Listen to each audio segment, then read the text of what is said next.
Bom dia a todos.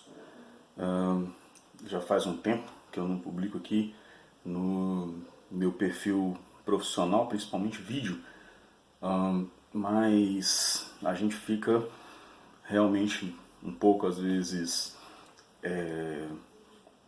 ocupado, né, com todos os projetos, enfim, os trabalhos que a gente precisa fazer. No meu caso, escrevendo livro, artigo, e outras formas de publicação, realmente dificulta, né, manter um perfil profissional com material o tempo todo. Mas hoje eu resolvi gravar um vídeo por ver aí algumas publicações de forma genérica na internet de alguns colegas da educação física e alguns até profissionais de nutrição, falando a respeito da questão da perda de peso. E isso certamente se acentuou com a questão da pandemia, que impede muitas pessoas de praticar exercício em academias, por as academias estarem fechadas, outros espaços também relacionados à prática de atividade, como estúdios e por aí vai, boxes, né? E também ao ar livre, dependendo da cidade onde a pessoa se encontra. E é notório, era esperado que após aí 4 meses de isolamento, que as pessoas tivessem algum tipo de problema relacionado ao peso, ao aumento do percentual de gordura, e a gente tem observado como comorbidades associadas ao risco de morte por Covid-19 a obesidade. Eu tenho visto isso como sendo uma oportunidade de intervenção, tanto por parte da educação física quanto por parte da nutrição, através de módulos de atendimento online, que, na minha opinião, vai mudar, já está mudando, já mudou a maneira como o cliente vai interagir com esse tipo de profissional. Não apenas na educação física e nutrição, medicina, eu também acredito que consultas online vão se tornar um pouco mais populares do que elas são. Bom, e aí eu tenho, claro, essas intervenções elas são válidas, mas alguma coisa me chama a atenção no discurso dos colegas, no discurso dos profissionais, e eu acredito que eu possa contribuir, pelo menos com a reflexão sobre aquilo que é dito em relação à questão da perda de peso e também no tratamento da obesidade. Hoje eu até vi no jornal que o primeiro-ministro britânico, ele que teve Covid, que precisou de internação em CTI, falou que sempre brigou com a balança, que isso era um problema e que agora, principalmente tendo experimentado essa experiência ruim em relação ao Covid, que ele ia procurar ter hábitos de vida mais saudáveis, né, no caso. Bom, aonde que vai a minha reflexão dentro disso aí? Eu estou escrevendo um livro, né, motivo pelo qual eu me afastei um pouquinho de redes sociais do ponto de vista profissional, que é um livro de fisiologia do tecido adiposo. Eu, hoje, como doutorando, eu comecei um trabalho ligado à cardiologia, à fisiologia cardiovascular, é o meu tema de doutorado, mas eu acredito que enquanto profissional, enquanto indivíduo que conviveu com a obesidade a maior parte da vida, que também lutou e luta contra a balança, por assim dizer, só que hoje com uma consciência completamente diferente, pois tendo passado pela obesidade infantil, tendo passado pela obesidade na adolescência, que é um período psicológico marcante na vida de qualquer sujeito, eu sempre achei que eu deveria, enquanto acadêmico, fazer alguma contribuição para essa área, para as pessoas, indiretamente através dos profissionais que pudessem se beneficiar das pesquisas, das obras que eu pudesse escrever e concretizar. Então o intuito era sempre de contribuir. E eu tenho visto aí uma carência, talvez, de conhecimento a respeito do processo de ganho de tecido adiposo, de perda desse tecido, nessa dinâmica de ganho e perda de tecido adiposo, e também em relação à obesidade, em relação aos hábitos de vida do indivíduo. Bom, primeiro é preciso ter em mente que, embora se fale muitas vezes que a obesidade, né? Nós temos ferramentas novas para lidar com ela, né? Que produzem um resultado mais eficaz e mais duradouro, não é? A gente sempre cai no binômio ingesta e gasto de energia. A grande questão é como que nós vamos realizar essa ingesta, como que nós vamos realizar esse gasto. Do ponto de vista da ingesta, os nutricionistas, os bons, muito bons nutricionistas, pesquisadores da área, profissionais muito sérios, eles têm recomendado a ingestão de mais alimentos in natura, não apenas com a quantidade de calorias que se ingere, mas a origem dessas calorias, de onde elas vêm, de quais alimentos elas são provenientes, a questão dos horários de alimentação, né, os hábitos de alimentação, não que a gente vá estabelecer uma rotina meio robótica, né, para isso, mas porque realmente alguns horários para a ingestão de determinados tipos de alimentos eles não condizem com o objetivo de reduzir o percentual de gordura, sem nenhum tipo de manobra, sem nenhum tipo de uso desnecessário de determinados tipos de suplementação, que é uma moda que a gente vê por aí, que muitos colegas da nutrição, muitos acadêmicos de nutrição reprovam, e eu também não vejo necessidade nenhuma. Já fui professor de nutrição esportiva em caráter informativo, veja bem, não é formativo, mas informativo para o curso de educação física e para o curso de nutrição, né? Quando a nutrição esportiva começou e ela estava engatinhando, na verdade, né? Minhas aulas não permitiam a ninguém exercer a prática da nutrição, tá certo? E na nutrição esportiva não formavam nutricionistas esportivos especializados. Hoje, graças a Deus, né, é uma área que eu não diria que está engateando, mas ela já caminha com as próprias pernas e nós temos excelentes profissionais de nutrição envolvidos nisso.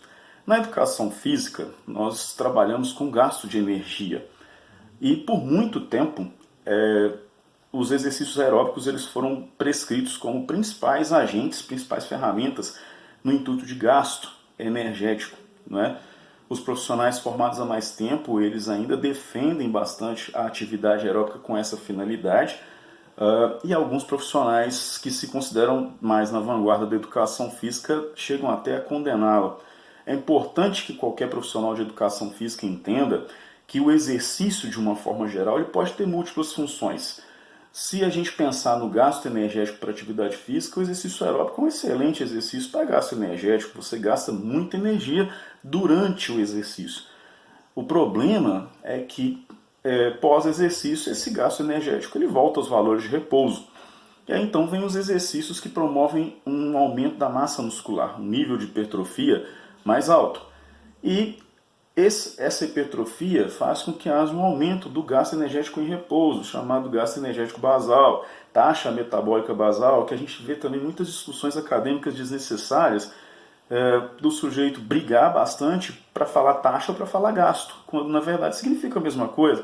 A terminologia é um problema para a educação física desde as suas origens alemãs e suecas, né? Eu falo voltado para o treinamento e voltado para a saúde, né? Claro, de escola francesa e inglesa nós temos outras finalidades, mas essa é um problema, porque ninguém fala, nós não temos um idioma único no mundo. Então, na tradução de termos que vão de um idioma para outro, esses termos podem ser modificados por uma questão de linguística.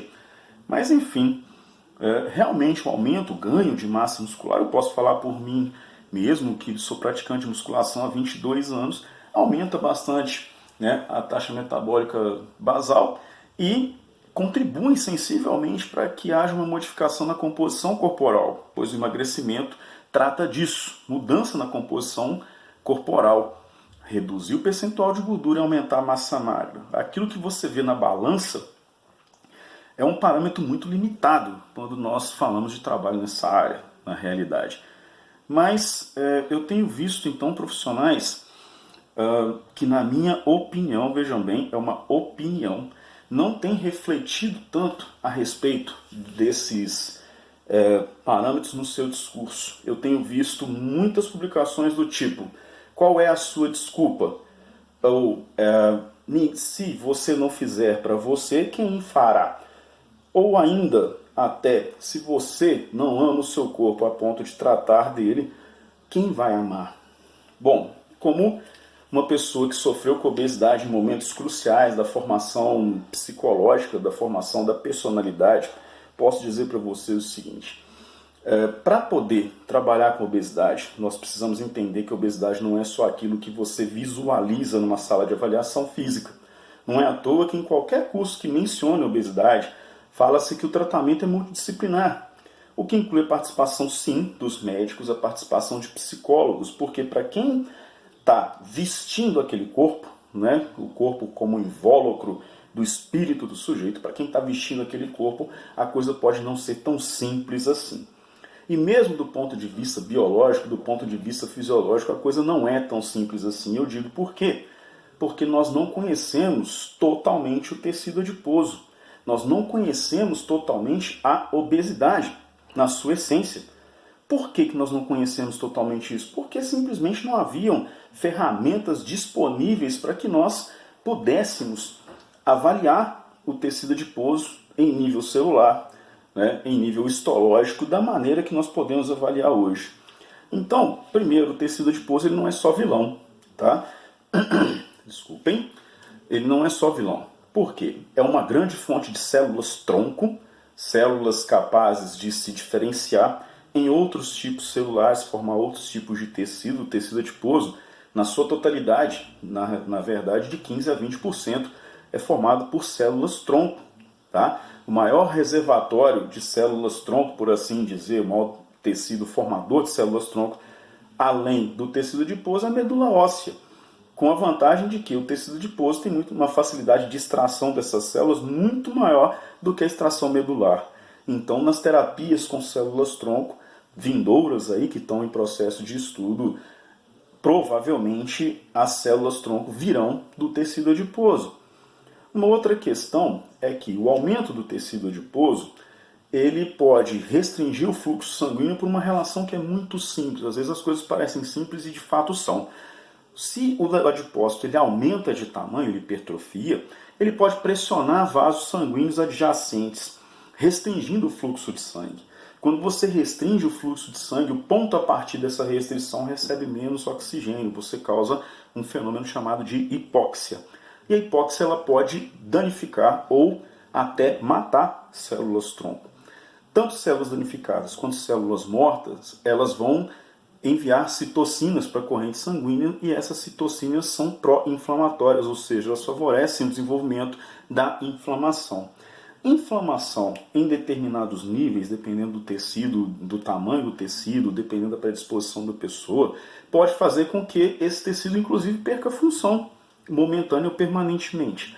Então, a obesidade é considerada um processo inflamatório crônico, ou seja, a pessoa não deixa de ser obesa da noite para o dia, a gente sabe disso. Então, aquela inflamação provocada pelas citocinas, ela perpetua, na verdade, por um período de tempo bastante considerável.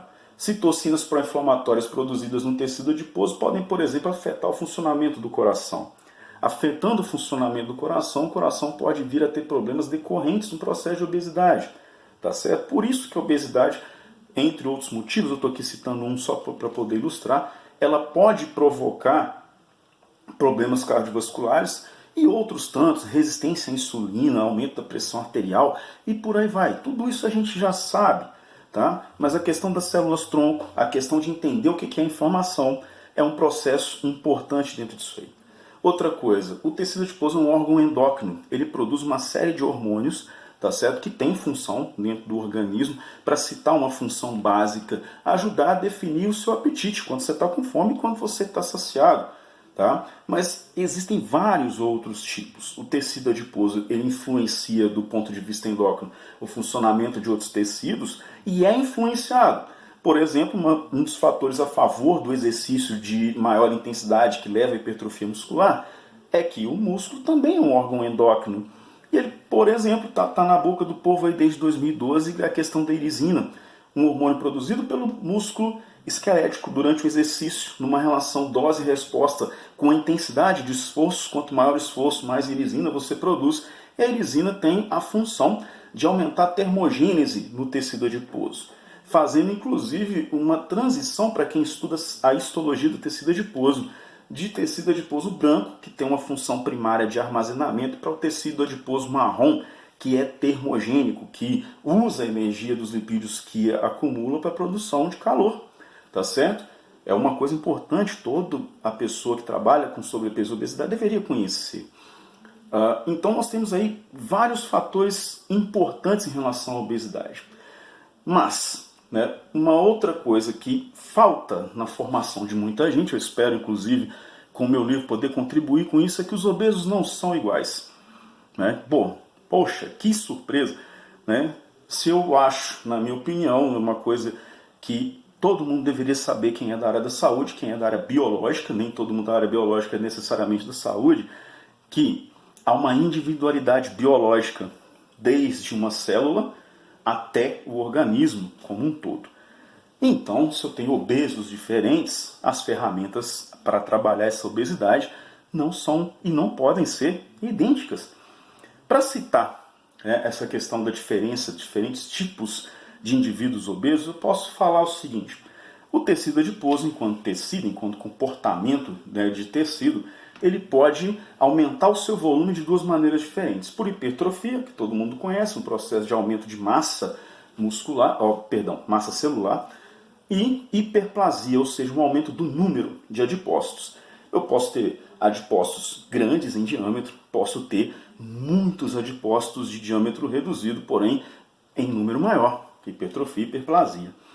O adipócito ele pode se acumular entre as vísceras, é o tecido adiposo visceral, e abaixo da pele, imediatamente abaixo da pele, que é o tecido subcutâneo. Então eu posso fazer uma combinação hipertrofia e hiperplasia, que acontece no tecido visceral ou no tecido subcutâneo. É claro que algumas combinações são mais difíceis de acontecer. É mais difícil acontecer, por exemplo, hiperplasia de adipócitos no tecido visceral. Mas eu posso criar, aí eu posso classificar pelo menos 4 subtipos de obesos em relação a isso. Eu posso ter subcutâneo hipertrófico ou hiperplásico, visceral hipertrófico ou hiperplásico, 4 tipos de obesos diferentes. Uma coisa que a ciência nos artigos ela traz, mas que vai criar uma dificuldade muito grande para quem trabalha com obesidade, primeiro de aceitar, porque nomes consagrados dentro dessa área vão com certeza se recusar a aceitar isso, tá? Mas para mim é uma questão mais de ego, é uma questão mais do sujeito defender o mercado dele do que uma questão acadêmica, que para mim é o que importa. E o produto final, que é quem nós vamos atender a partir do conhecimento que nós formamos. Bom, nós sabemos que existe relação da genética com a obesidade? Sim. Nós sabemos que existe relação ambiental com a obesidade? Sim. Quando eu falo ambiental, por exemplo, a ingesta de calorias ou a prática ou não de exercício, que é uma decisão da pessoa. Bom, mas existem pessoas que são resistentes às maneiras tradicionais de se tratar a obesidade. Ou seja, pessoas em que o binômio exercício e dieta, ele simplesmente não funciona. Essa que é a verdade. Tá? Por que não funciona? Nós não sabemos. Tá? E aí nós podemos fazer um link com outras patologias conhecidas. Por exemplo, quem trabalha com hipertensão sabe que existe uma hipertensão chamada hipertensão essencial. A hipertensão essencial é desenvolvida no sujeito. Tem fatores genéticos, fatores ambientais que levam à hipertensão essencial? Sim. Mas o fato é que a hipertensão essencial ela não tem causa conhecida. Eu não posso dizer qual é o gatilho dela. Posso falar aquilo que aumenta a probabilidade de ela ocorrer. Tá? Mas eu não posso apontar, é por causa disso. Quando uma patologia não tem causa conhecida, né, ela é chamada de idiopática. Não há causa conhecida. Se não tem causa, como é que eu posso pensar no tratamento? Então, se é idiopático, não tem causa conhecida, não tem tratamento conhecido. A obesidade, no futuro, alguns tipos de obesos vão entrar nessa categoria. O sujeito vai ter uma obesidade idiopática. Não tem causa conhecida. Se não tem causa conhecida, não tem tratamento conhecido. Hoje as pessoas estão começando a vislumbrar que, como acontece, por exemplo, com o hipertenso, como ocorre com um diabético, seja tipo 1, tipo 2. Veja bem, você pode ter hipertensão, um paciente, um cliente, hipertenso controlado, hipertenso não controlado. Se ele é controlado, significa que você mantém a pressão dentro de valores regulares. Não é necessariamente voltar aqueles valores 120 para 80 ou menos, mas pelo menos estabilizados numa faixa sem provocar oscilações. A oscilação da pressão é pior do que ela se manter elevada cronicamente. Bom, o que acontece? Ela está controlada por algum motivo. Seja porque a pessoa evita o consumo excessivo de sal durante as refeições, a pessoa realiza exercícios físicos frequentemente, tá certo? A pessoa ela procura trabalhar o psicológico dela para liberar menos hormônios que auxiliam a elevação da pressão arterial, como a adrenalina, por exemplo, tá certo? E o indivíduo se mantém controlado. A mesma coisa vale para o diabetes. O indivíduo diabético vai ser diabético o resto da vida, seja tipo 1, seja tipo 2. O diabetes pode estar controlado, pode estar não controlado. O diabético controlado, ele vive uma vida 99% dentro daquilo que nós consideramos normal e saudável. O indivíduo que não tem o diabetes controlado, ele tende a sofrer as consequências. Com a obesidade não vai ser diferente. Os próprios nutricionistas que implementam um programa com o objetivo de redução do percentual de gordura, né, eles esperam que, após atingido a meta em termos de percentual de gordura ou em termos de peso corporal, há um reganho, tá? A pessoa ganha novamente, tá? Até 30% daquele valor, né, do valor perdido, ele ganha de novo. Tá? Por quê? Porque dá uma tendência natural. Eu cheguei naquela meta, tem uma questão cultural, uma questão social. Se eu, Alan, eu quero diminuir meu percentual de gordura, eu vou evitar determinados hábitos. Se eu tiver sucesso num processo de redução do meu percentual de gordura, em determinados momentos eu vou tender a relaxar, a afrouxar aquelas medidas que, na verdade, me levaram à redução desse percentual. Né? Em festas, eventos sociais, eu vou tender a me alimentar de maneira diferente, a ingerir bebidas que não contribuem de forma nenhuma para aquilo que eu conquistei, entre outros fatores. Então há um reganho. Bom, quando se abandona completamente aquilo ali, é uma perspectiva de reganho de 100%. O sujeito volta exatamente ao patamar que ele estava antes da intervenção. Em alguns podem inclusive ultrapassar, isso pode chegar a 105, 110, 115%. Então, eu considero que a obesidade em determinados indivíduos, principalmente aqueles idiopáticos, pode estar controlada ou não controlada. Isso é uma coisa que a gente vai precisar estudar mais. Eu estou falando de conhecimento para daqui 5, 6 anos, talvez. Tá? Porque o indivíduo ele pode reduzir o percentual de gordura dele, ele pode estar controlado. Tá? Mas se ele abandona aquilo que ajudou, que concorreu para que ele reduzisse o percentual de gordura, isso tende a voltar, tá certo? Então o sujeito, principalmente os adultos, tá? Porque o cenário hormonal é completamente diferente dos infantes, completamente diferente dos adolescentes, né? Na verdade, dos indivíduos que são púberes, né? Que a puberdade é um fenômeno fisiológico, a adolescência é um fenômeno psicológico. Tá? O sujeito pode ser adolescente a vida dele inteira, principalmente nós homens. Falo em sala de aula, brinco, né, em sala de aula, eu falo que as mulheres são complexas, os homens são idiotas, né, porque mentalmente, psicologicamente, a tendência dos homens é amadurecer mais tardiamente comparado com as mulheres. E por quê? Um homem pode ter 40, 50, 60 anos e pensar igualzinho um adolescente, tá? Mas púbere, não. Púbere ele vai até uma determinada idade. Bom, saindo disso e voltando para o que interessa, né? A obesidade ela pode ser em alguns indivíduos controlada, mas não eliminada. Tá? Esses obesos que eu hoje chamo, pela falta de outro termo, não estou inventando nada, tá? Uma pessoa, um médico, um biólogo, um nutricionista que for estudar isso mais a fundo, ele pode cunhar um termo que seja melhor ilustrativo para aquela situação, né? Que dê para a gente uma ideia melhor a respeito daquilo que está acontecendo. E aí, então, nós vamos trabalhar com esse termo. Hoje eu chamo de idiopático, porque é um termo que já existe na medicina, não foi o Alan que criou, de jeito nenhum, tá certo? Nem estou aqui querendo criar nada, estou procurando respostas, como todo mundo está procurando. Bom, e aí essa questão, quando você vira para o sujeito e fala, né, tá na sua mão, quando você vira para o sujeito e fala qual é a sua desculpa, quando você vira para o sujeito e fala que se ele não amar o corpo dele, ninguém mais vai amar. Você está certo? Está certo. né? Mas, quando nós conversamos com alguém, seja qualquer mensagem que nós desejemos mandar, bom, seu interlocutor ele pode receber a mensagem de forma diferente. Eu posso falar uma coisa com um determinado indivíduo e ele entender perfeitamente, posso falar com um determinado indivíduo a mesma mensagem e ele entende de maneira completamente diferente. Aquilo, quando você fala, está nas suas mãos, para determinados perfis psicológicos, ele entende aquilo como um fator motivacional. Ele então, né, olha para dentro de si, é um processo intrapessoal muito forte. Ele toma uma decisão, estabelece uma meta e persegue aquela meta. Nós vivemos hoje numa sociedade muito pautada pela estética. Uma coisa que me irrita profundamente, inclusive, porque quando se fala em padrão, significa que você elegeu aquilo que uma maioria considera ideal, né? E quem atingiu aquilo ali se coloca numa posição de ser melhor do que aquele indivíduo que não está. Isso é ruim de várias formas possíveis, porque uma das coisas mais bonitas da humanidade, na minha opinião, é a diversidade. Alan, você está romantizando a obesidade. Não estou falando que você precisa ser obeso para poder ser diferentão do restante da população. Não é isso, de forma alguma.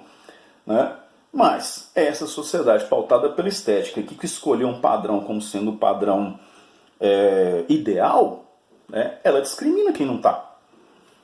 Né? E se tem uma coisa que a humanidade se mostra expert em aprender e difundir, é a discriminação. Eu acho que as academias vão tomar um golpe, né, duro quando a pandemia acabar. Por quê? Porque muitas pessoas já enxergavam, como eu, por exemplo, quando comecei há 22 anos a levantar peso, foi no ambiente de treinamento, no atletismo, no arremesso do peso, eu achava aquilo o máximo. Quando eu me vi numa situação em que eu não estava num centro de treinamento, e que eu estava numa academia de ginástica, eu passei a gostar cada vez menos daquele ambiente. Cansei de ver em academia até colegas profissionais que, quando entrava um indivíduo dentro do padrão, um homem de ombros largos, de peitoral grande, de abdômen trincado, mas muitas vezes com a perna fininha, né? Tinha uma moral muito grande, todo mundo queria ficar perto daquele. Tinha gente que tem perna grossa, né? Individualidade biológica, eu já falei disso. As mulheres, né? As mulheres, eu acho, inclusive, que é muito mais cruel com elas, porque hoje, analisando as mulheres que, né, faz esse exercício para não falar o Alan que está tirando isso da cabeça dele. Pega as mulheres hoje mais conhecidas da mídia brasileira, tá? Vamos falar aqui do Brasil, que são musas fitness, por exemplo. Poxa vida, você vai ver pernas gigantescas, né? Você vai ver um bumbum redondo, elevado, né? Bumbum na nuca, né? Que elas gostam de falar. Você não vê nem tanto mais a tal cinturinha, né? Que quando eu era adolescente, os mais velhos falavam, poxa, a menina tem cintura de pilão. Né? Não, hoje ela tem um abdômen trincado, às vezes mais do que o do homem, né?